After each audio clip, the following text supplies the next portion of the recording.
नमस्कार, मैं हूं आपके साथ मुबशरा। तस्वीरें देखकर आपको भी ऐसा लग रहा होगा कि मानो देश के सर्वोसर्वा प्रधानमंत्री नरेंद्र मोदी जी कोई जंग जीत के आए हो, या फिर मानो कि देश के सम्मान में कोई पुरस्कार या फिर मेडल जीत कर आए हो। लेकिन ऐसा कुछ नहीं है। दरअसल प्रधानमंत्री नरेंद्र मोदी 3 देशों की यात्रा करके लौटे हैं और लौटने पर मोदी का स्वागत कुछ इस अंदाज में किया जा रहा है। तस्वीरें आपकी स्क्रीन पर है। तो अब ऐसे में एक सच्चे पत्रकार होने के नाते इस पर सवाल करना तो बनता है। तो चलिए सवाल करते हैं प्रधानमंत्री मोदी से, और साथ ही सवाल करते हैं उन सभी मोदी भक्तों से जो प्रधानमंत्री मोदी के विदेश में बजे डंके का जश्न मना रहे हैं। विदेशों में मोदी का डंका बज रहा है। अमेरिका जैसी सुपर पावर कंट्री तक मोदी के आगे नतमस्तक हो गई है, और जो बाइडेन ने तो मोदी की लोकप्रियता से परेशान होकर उनसे ऑटोग्राफ तक मांग लिए हैं। ऑस्ट्रेलिया में पापुआ न्यू गिनी के प्रधानमंत्री ने पीएम मोदी के पैर छुए। मोदी जी ने 3 देशों की यात्रा की और हर जगह मोदी मोदी मोदी छाया हुआ है। गोद में बैठा भारतीय मीडिया इस डंके से भरा हुआ है। तमाम फोटोज और वीडियोस आपको ऐसी मिल जाएंगी जो दिखाती हैं कि भारतीय मीडिया किस तरह से प्रोपेगेंडा फैला रहा है। दोस्तों, आज इस वीडियो में हम गोदी मीडिया के फर्जी डंके का ढोल फोड़ेंगे और आपको बताएंगे कि कैसे भारत की मीडिया देश के लिए नहीं बल्कि एक व्यक्ति के लिए प्रोपेगेंडा रचती है। दरअसल प्रधानमंत्री नरेंद्र मोदी कितने दिव्य और अलौकिक पुरुष हैं, और उनको लेकर किस तरीके से गोदी मीडिया ने प्रोपेगेंडा चलाया है और अब तक चला रही है, उसे भी जरा आप देखिए। सिडनी में मोदी का ग्रैंड शो। देखिए, नमस्ते सुबह 8 बजे मोदी का ग्रैंड शो। मोदी है तो मुमकिन है, बॉस इज बैक। लेकिन इन सब के बीच मोदी से यह सवाल नहीं किया जाएगा कि आपके खुद के देश में क्या हालात है। मणिपुर जल रहा है, कर्नाटक में आपकी बुरी तरह हार हुई। देश का नाम रोशन करने वाले खिलाड़ी सड़कों पर उतरकर आपका विरोध, आपको चैलेंज क्यों कर रहे हैं। इन सब मुद्दों पर आगे मैं आपसे बात करूंगी, लेकिन उससे पहले यह समझिए कि विदेशों में मोदी का डंका बजने और मोदी मीडिया के प्रोपेगेंडा की सच्चाई आखिरकार क्या है। खबर देखिए। प्रधानमंत्री नरेंद्र मोदी शुक्रवार से यानी कि 19 मई से 3 देशों के दौरे पर जाने वाले हैं। इन देशों में जापान, पापुआ न्यू गिनी और ऑस्ट्रेलिया शामिल है। पीएम मोदी 19 से 21 मई के बीच जापान में G7 शिखर सम्मेलन में शामिल होंगे। कहा गया कि जापान के हिरोशिमा में इस सप्ताह यानी कि 24 मई को क्वाड समूह की नेताओं की बैठक होनी थी, जिसमें प्रधानमंत्री नरेंद्र मोदी, अमेरिकी राष्ट्रपति जो बाइडेन, जापान के प्रधानमंत्री फूमियो किशिदा और ऑस्ट्रेलिया के प्रधानमंत्री एंथनी एल्बनीज शामिल होने थे, जो कि अचानक से कैंसिल कर दी गई। कारण था अमेरिका में उत्पन्न आर्थिक संकट का समाधान करने के लिए जो बाइडेन ने अपने ऑस्ट्रेलिया यात्रा स्थगित कर दी, जिसके बाद क्वाड की बैठक भी रद्द करनी पड़ गई। लेकिन बावजूद इसके प्रधानमंत्री नरेंद्र मोदी ऑस्ट्रेलिया पहुंच गए। जानते हैं क्यों? क्योंकि कर्नाटक में हुई भारतीय जनता पार्टी की करारी हार लोगों से छुपानी थी, लोगों का ध्यान भटकाना था, इसलिए उस उद्देश्य से पहुंच गए, जिसको सफल करने में प्रधानमंत्री मोदी काफी हद तक सफल भी हुए। कर्नाटक की हार को छुपाने के लिए प्रधानमंत्री मोदी ने क्वाड की बैठक रद्द होने के बाद भी विदेशी यात्रा कैंसिल नहीं की और ऑस्ट्रेलिया पहुंचे। ऑस्ट्रेलिया पहुंचे प्रधानमंत्री नरेंद्र मोदी का सिडनी में ओलंपिक पार्क में सिडनी के कुडोज बैंक एरिना में वैदिक मंत्रोच्चारण के साथ स्वागत किया गया। इस कार्यक्रम में बड़ी संख्या में ऑस्ट्रेलिया में रह रहे भारतीय प्रवासी ने हिस्सा लिया। स्वागत के बाद पीएम मोदी ने अपने ऑस्ट्रेलिया समकक्ष एंथनी एल्बनीज लोगों को संबोधित भी किया। साथ ही कार्यक्रम में ऑस्ट्रेलियाई पीएम एल्बनीज ने कहा कि PM Modi is the boss.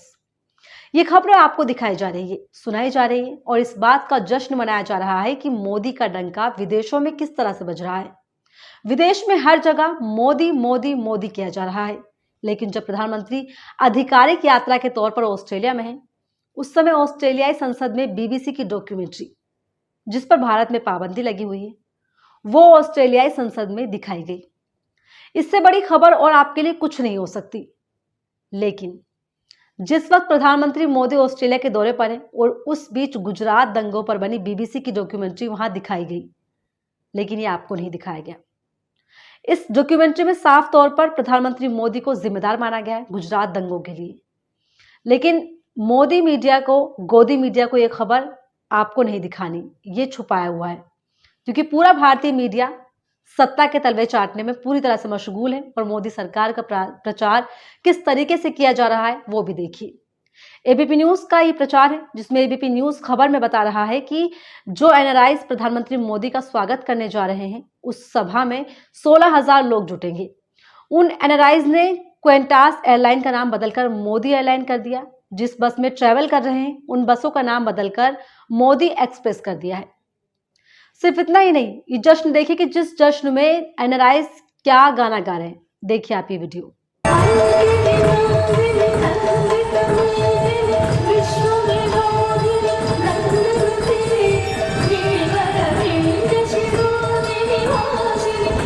Australia में जिस तरह से मोदी लहर को दिखाया गया, उसमें आपसे एक और बड़ी खबर को छुपाया गया है, और वो खबर आपकी स्क्रीन पर है।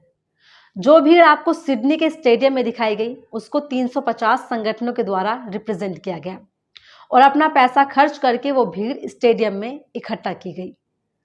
तस्वीर आप देख सकते हैं। लोगों को फ्री में टिकट्स और मुफ्त बसों में भरकर स्टेडियम तक लाया गया, ताकि आपको प्रधानमंत्री मोदी के डंके और उनकी लोकप्रियता की कुछ ऐसी तस्वीरें दिखाई जा सके जो कि आप देख रहे हैं। और इन तस्वीरों को मोदी का डंका कहकर हवा को आग देने जैसा काम किया है भारत की गोदी मीडिया ने। एबीपी न्यूज की गोदी एंकर रूबिका लियाकत ने लिखा है, ऑस्ट्रेलिया के पीएम एल्बो एमपी कह रहे हैं Modi is the boss. Anthony Albanese की टाई का रंग सिर्फ इत्तेफाक है, वो बीजेपी के कार्यकर्ता नहीं है, उन्हें ट्रोल ना करने लगे। अमेरिका के राष्ट्रपति ऑटोग्राफ मांग रहे हैं, पापुआ न्यू गिनी के पीएम पैर छू रहे हैं, फिजी पीएम मोदी को companion of the order of Fiji से सम्मानित कर रहे हैं। जब देश के पीएम का कद बढ़ता है तो देश का कद बढ़ता है। ये पल हर भारतीय के लिए गर्व के पल हैं। ये भारत की धाक जमाने वाली तस्वीरें हैं। तो यहाँ पर रूबिका लियाकत अपना दीन धर्म बेचकर सत्ता के तलवे चाट रही हैं और एक प्रचार तंत्र चला रही है, जिसको मैंने आपको दिखाया, जिसमें इनका काम होता है मोदी को गढ़ना। लेकिन यहाँ रूबिका लियाकत से मेरा सवाल यह है कि जब ऑस्ट्रेलिया में मोदी का इतना डंका बज ही रहा है, तो ऑस्ट्रेलिया में भारत के 5 राज्यों के छात्रों को क्यों घुसने पर बैन लगा दिया गया है? क्या सवाल का जवाब दे पाएगी? खबर देखिए आप।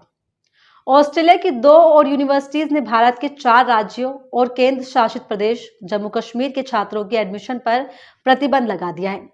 Australian newspaper Sydney morning Herald के अनुसार ऑस्ट्रेलिया की 2 बड़ी यूनिवर्सिटी ने पंजाब, हरियाणा, उत्तराखंड, उत्तर प्रदेश और जम्मू कश्मीर के छात्रों को दाखिला नहीं देने का निर्देश दिया है। इन राज्यों के छात्रों पर लगा बैन जून तक जारी रहेगा। प्रतिबंध लगाने की वजह वीजा का गलत इस्तेमाल करना बताया गया। यानी कि ऑस्ट्रेलिया का कहना है कि स्टूडेंट्स पढ़ाई के लिए वीजा लेकर वहां नौकरी करने लगते हैं, जो कि नियमों के खिलाफ है, इसलिए ये बैन लगाया गया है। लेकिन भारतीय मीडिया में इस खबर पर पूरा गोदी मीडिया मौन है। आलम यह है कि गोदी मीडिया ने अपनी आंखें बिल्कुल बंद कर ली इस खबर को देखते हुए। इसलिए हर खबर को आपसे छुपाने और मोदी मोदी दिखाने का काम गोदी मीडिया के द्वारा इस समय जोरों शोरों पर डंके की चोट पर किया जा रहा है, जिसका इस्तेमाल मोदी सरकार ने अपने फायदे के लिए किया है और लगातार कर रही है। आपने सोचा है कि आखिर क्यों ये सब किया जा रहा है और क्या ही ये हो रहा है? मैं आपको बताती हूँ। दरअसल ये हो रहा है कि कर्नाटक की हार के बाद जो साहब को मिट्टी पलीद हुई है, उससे साहब की इमेज बुरी तरह से खराब हो चुकी है, उसकी बुरी तरह से धज्जियां उड़ चुकी हैं और प्रधानमंत्री मोदी खुद की इमेज को बचाने के लिए जनता के टैक्स पेयर्स का करोड़ों रुपया खर्च करके अपनी छवि को गढ़ने में, उसको बनाने में लगे हैं। और इसी छवि को बनाने के लिए ये पूरा खेल ऑस्ट्रेलिया में खेला गया, जिसका एक्सपोज हमने कर दिया है। जिसके बाद आपके सामने मोदी के डंके बजने के नाम पर आपको पेश किया जा रहा है। ऑस्ट्रेलिया और पापुआ न्यू गिनी में ड्रामा कराया गया ताकि इमेज को सुधार सके। प्रधानमंत्री मोदी जब अपने 3 देशों के दौरे के बाद भारत आए तो बीजेपी कार्यकर्ताओं समेत तमाम उन लोगों ने भी प्रधानमंत्री मोदी का स्वागत किया, जिन्हें एयरपोर्ट पर सुबह तड़के 3 बजे लाकर खड़ा किया गया। यानी कि बीजेपी कार्यकर्ताओं ने लाकर वहां पर उनको खड़ा किया प्रधानमंत्री के सम्मान के लिए। इसके अलावा प्रधानमंत्री की एक्टिंग को कवर करने के लिए पूरा गोदी मीडिया एयरपोर्ट पर मौजूद रहा। इस दौरान प्रधानमंत्री मोदी के हर एक एंगल को अच्छे से कवर किया गया। उनमें से एक व्यक्ति था नुरशीद अली। नुरशीद मोदी जी का बहुत बड़ा फैन था। नुरशीद अली ने मोदी जी को लेकर अपनी भक्ति भी जाहिर की, जिसे रूबिका लियाकत ने बाकायदा अच्छे से कवर किया। इसका वीडियो सोशल मीडिया पर बहुत तेजी से इस वक्त वायरल भी हो रहा है। रूबिका लियाकत ने अपने ट्विटर अकाउंट से वीडियो को शेयर करते हुए पीएम मोदी को भी टैग किया और लिखा, ये नजफगढ़ के नुरशीद अली हैं। आज पालम एयरपोर्ट पर भोर 3 बजे ही पहुंच गए। हाथों में पीएम का चित्र बनाया। खुद को मोदी भक्त नुरशीद अली कहते हैं। पिछले 9 साल से पीएम नरेंद्र मोदी तक ये बात पहुंचाने की कोशिश कर रहे हैं। कहते हैं मैं मोदी को इसलिए पसंद करता हूं क्योंकि उन्होंने दुनिया में मेरे देश का नाम रोशन किया है। मेरे दीन से आगे मेरा देश है। रूबिका लियाकत ने मुर्शीद के मन की बात प्रधानमंत्री मोदी तक पहुंचाने की पूरी कोशिश की और जो कि पहुंच भी सकी। प्रधानमंत्री मोदी को टैग किया और उन तक वो बात पहुंची, जिसके बाद रूबिका लियाकत के ट्वीट को खुद प्रधानमंत्री ने जवाब देते हुए रिट्वीट किया और कुछ कहा, वो भी आप देख लीजिए। ये करोड़ों देशवासियों का प्रेम और विश्वास ही है जो मुझे नई ऊर्जा से भर देता है और हर पल देश सेवा के लिए प्रेरित करता है। सुनने में कितना अच्छा लगता है कि कितनी अच्छी बात है कि देश के प्रधानमंत्री लोगों के मन की बात सुन रहे हैं, देख भी रहे हैं। लेकिन सवाल ये भी उठना चाहिए कि आपको देश की सड़कों पर बैठी हुई महिलाएं क्यों नजर नहीं आ रही? क्यों आपको हिंसा की आग में जलता हुआ मणिपुर नजर नहीं आ रहा? अगर आपकी नजर इतनी ही तेज है तो ये चीजें आपकी नजरों से बच कैसे गई? आखिर कब तक आप ऐसे ही खामोशी का घूंट पिए रहेंगे मोदी जी? प्रधानमंत्री मोदी ने कहा कि जब ऑस्ट्रेलिया के सिडनी में उनका स्वागत हुआ तो उस वक्त वहां न सिर्फ ऑस्ट्रेलिया के पीएम मौजूद थे बल्कि विपक्ष भी मौजूद था। यानी कहने का मतलब है कि उनका सम्मान न केवल पक्ष बल्कि विपक्ष तक ने किया। लेकिन यहां प्रधानमंत्री से मेरा सवाल यह है कि जब आप हर तरफ हर चीज पर अपनी पैनी नजर रखते हैं तो जब आप कर्नाटक में 10 दिनों तक डेरा डाले हुए थे, रैलियां कर रहे थे, संबोधन कर रहे थे, उस वक्त मणिपुर चल रहा था और अब भी चल रहा है। उस वक्त इतने बुरे हालात थे कि 50 से ज्यादा लोग मारे जा चुके थे। हर तरफ आग ही आग बरस रही थी। उस हाल में भारतीय महिला मुक्केबाज मैरी कॉम ने ट्वीट करके आपसे मदद की गुहार की। मैरी कॉम ने देर रात करीब 2:45 बजे ट्वीट किया, मेरा राज्य मणिपुर जल रहा है, कृपया मदद कीजिए। लेकिन प्रधानमंत्री मोदी को ये नजर नहीं आया और ना ही अब नजर आ रहा है। अब लगभग मणिपुर में 70 से ज्यादा लोग मारे जा चुके हैं। लेकिन इस पर प्रधानमंत्री के मुंह से एक शब्द ना उस वक्त निकल पाया और ना ही अब निकल रहा है। राजौरी में हमारे सेना के जवान शहीद हो गए थे, लेकिन प्रधानमंत्री मोदी के मुंह से तब भी एक शब्द नहीं निकला, जो अपने आप में बेहद दुख की बात है। सिर्फ इतना ही नहीं, देश का नाम रोशन करने वाली खिलाड़ी पिछले 1 महीने से सड़कों पर बैठे हैं, धरना प्रदर्शन कर रहे हैं, इंसाफ की गुहार लगा रहे हैं। प्रधानमंत्री मोदी के पास इतना समय नहीं है कि उन्हें सुना जाए और इंसाफ करना तो बहुत दूर की बात है। बेटी बचाओ बेटी पढ़ाओ का नारा देने वाले प्रधानमंत्री मोदी को आज दिल्ली की सड़कों पर रहने को मजबूर हो रही रोती बिलखती हुई बेटियों के आंसू तक भी दिखाई नहीं दे रहे। कैसा इंसाफ है ये वही बेटियां हैं जिनको कभी अपने गांव का प्रधानमंत्री मोदी बताया करते थे। सोचिए, भारत देश में एक समय ऐसा भी हुआ करता था जब अपनी विदेशी यात्रा से लौटने के तुरंत बाद प्रधानमंत्री प्रेस कॉन्फ्रेंस करते थे। पत्रकारों को बाकायदा न्योता भी दिया जाता था कि वो प्रेस कॉन्फ्रेंस का हिस्सा बने और विदेशों की आधिकारिक यात्राओं से जुड़े सवाल उनसे उस प्रेस कॉन्फ्रेंस में किए जाएं, जो शायद 2014 से पहले तक किया जाता था। लेकिन 2014 के बाद से देश की दिशा और दशा दोनों ही बदल चुकी हैं। पहले सत्ता से सवाल किए जाते थे, अब सवालों को छुपाया जाता है, उनको दबाया जाता है। G7 संगठन दुनिया के 7 शक्तिशाली देशों का समूह है, जिसे विकसित अर्थव्यवस्था वाले देशों का ग्रुप भी कहा जाता है। इसमें 7 देश Canada, France, Germany, Italy, Japan, Britain और अमेरिका शामिल है। इस संगठन स्वतंत्रता, मानव अधिकारों की रक्षा, कानून का शासन, समृद्धि और विकास जैसे अहम मुद्दों पर विचार विमर्श करता है और इन सब पर चर्चा के लिए सभी देश इकट्ठा होते हैं। मीडिया रिपोर्ट के मुताबिक इस साल कई अहम मुद्दों पर चर्चा होना माना गया था। इसमें चीन और रशिया के मामले, आर्टिफिशियल इंटेलिजेंस, जलवायु परिवर्तन और परमाणु हथियार के खतरे जैसे मुद्दे शामिल हैं। लेकिन क्या प्रधानमंत्री मोदी ने किसी भी न्यूज चैनल को यह बताया कि 3 दिनों का आधिकारिक दौरे पर किन किन मुद्दों पर चर्चा हुई, किन किन मुद्दों पर बात हुई? क्या MOU साइन हुए? भारत के साथ व्यापार में और इन्वेस्टमेंट में क्या इजाफे हुए? क्या द्विपक्षीय निर्णय लिए गए? क्या हुआ क्या नहीं, सबकी चर्चा की गई।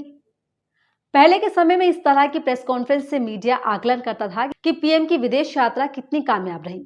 फिर टीवी चैनल और समाचारों पत्रों के माध्यम से देश की जनता को बताया जाता था कि देखिए, पीएम की इस विदेश यात्रा से देश को इतना फायदा हुआ, ये नए प्रोजेक्ट देश में लाए जाएंगे, इस तरह देश को आगे बढ़ाया जाएगा, वगैरह वगैरह तमाम तरह की बातें की जाती थी।